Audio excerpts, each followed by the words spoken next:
Let me set you the scene. It's Valentine's Day, February the 14th, the day of love, happiness, joy. Couples all over the world sharing their company, smiling from cheek to cheek. But here I am in my room, alone, sad, miserable.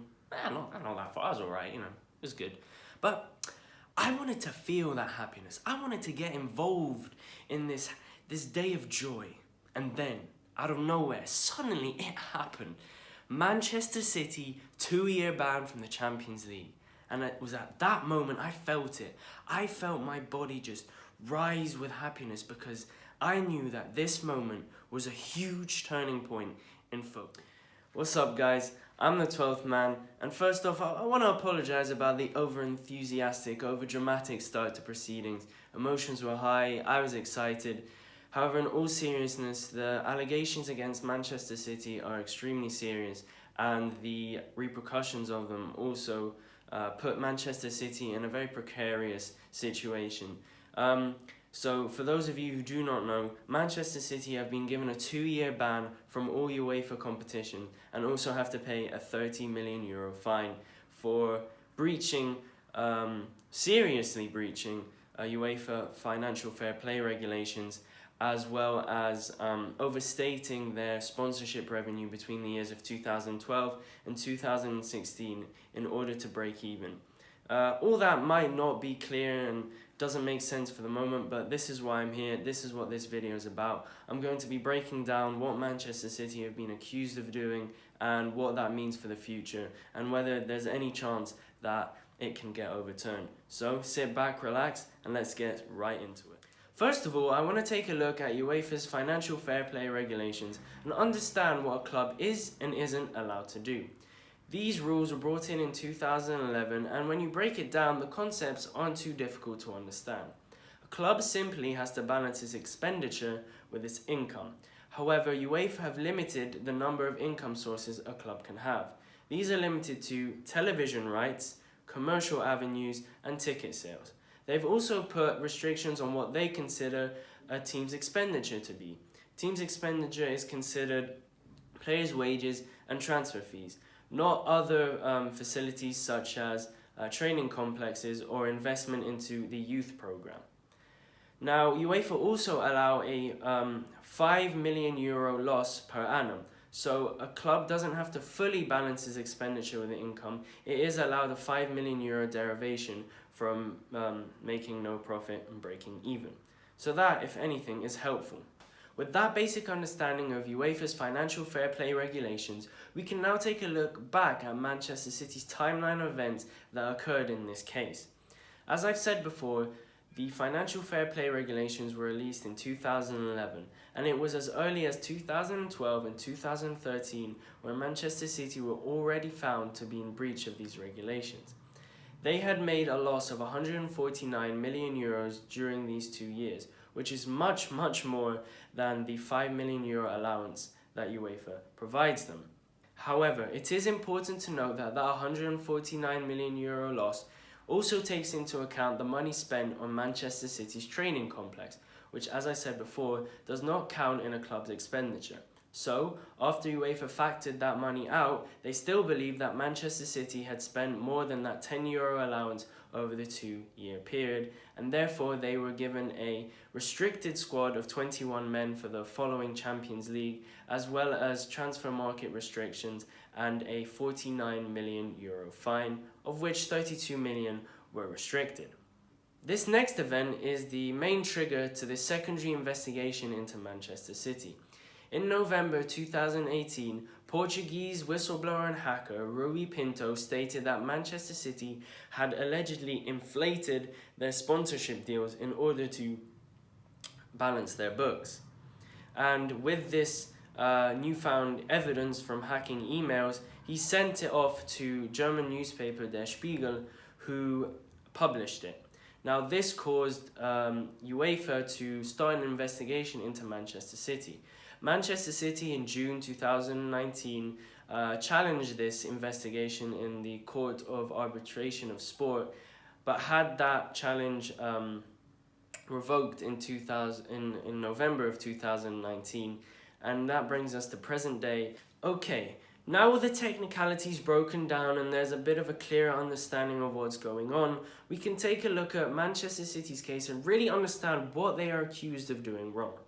What's important to see in Manchester City's case is that the owners of Manchester City Football Club and their main sponsor Etihad Airways are the same people, and therefore it's their money in both companies. If we take Barcelona for example, with their main sponsor UNICEF, the owners of both companies are different people.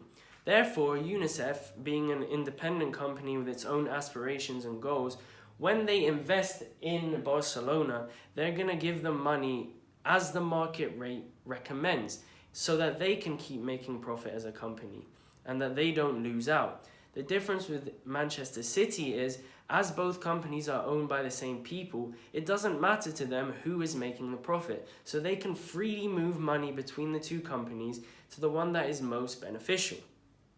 Now, it is important to note that in financial fair play regulations, it is okay to own more than one company. It's okay to own a football club and a main sponsorship company in tandem. However, it's important to know that if this is the case, the money transfer between the two has to be done at market value. But, allegedly, Manchester City were not doing this. They were inflating the amount of money given to them by Etihad Airways beyond the market value. And they were using alternative revenue streams from the pockets of their owners under the name of Etihad Airways to put more money into Manchester City, which is unfair and in breach of regulations. Now, this was proved by UEFA in their investigations, but it is important to note that Manchester City are going to do everything they can to challenge this, as they wholeheartedly believe they have done nothing wrong and nothing to breach the regulations. Now, although this ban is for the UEFA competitions, mainly the Champions League in Manchester City's case, there are also huge repercussions on the English Premier League, because now it's not a top 4 that qualifies for Europe, it's the top 5, as Manchester City find themselves in second place. And now this creates this really exciting unknown end to the season, because as we all know, Liverpool have got the league title. They've got it. They've got a 22-point lead, and they've played...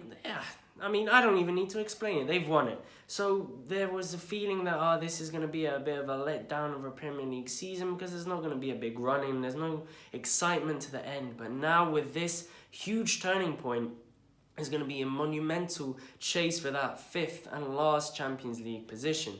Currently, the difference between 5th and 10th place in the Premier League is only 5 points. However, 11th and 12th place, Arsenal and Newcastle, have a game in hand. And if they were to win that game in hand, the difference between 5th and 12th place would be 5 points. So that is just... I just can't wait to get into those games. It really puts meaning into that mid-table clash, which had kind of lost... its meaning over the past few weeks, with teams like Sheffield, who have an incredible season, Everton under Carlo Ancelotti, Manchester United, Tottenham, Arsenal, they can never be written off. This is going to be a really monumental end to the season, and it's really just put a spice 2/3 of the way through the season, which I'm very excited about. And it's also important to think about Liverpool's legacy, because now, could their one and only competitor for future Premier League seasons now be eliminated? I mean, if players from Manchester City jump ship and leave the club, this possibly could be the case. It could be a one-horse race for next season, the season after, the season after. So maybe Liverpool can now build a dynasty. They can win multiple Premier League titles. And this Liverpool club and this Liverpool side can really go down in history as one of the greats in the Premier League. So this news, although it's European competition news, really does affect the English Premier League as well. And it'll be extremely interesting to see what happens in the future. Funnily enough, there is one thing that is for certain, and that is the future of football is going to be full of a lot of uncertainty. What I mean by this is, no one knows what's going to happen. Is Manchester City going to be able to overturn the ruling? If they don't, will their players leave or will they stay? What does this mean for the future of the Premier League and for the future of Liverpool? Does this affect their legacy in any way? But, as I was saying in the beginning of the video, this is a very exciting time for football.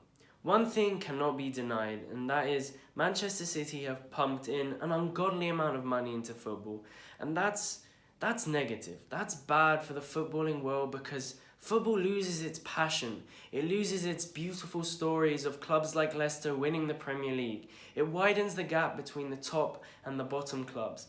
And one thing that I am an advocate of is to reduce the money spent in football to make the game beautiful again. Thank you very much for watching, guys. I really appreciate you giving up your time to watch this video, and I hope I've been able to give something back to you and that you have learned from the content I have just provided. I am planning on dropping a Champions League predictions video tomorrow, so stay tuned for that. Hit the subscribe button if you want to watch that. Drop us a like, drop a comment, and yeah, I've been the 12th man. I will see you next time.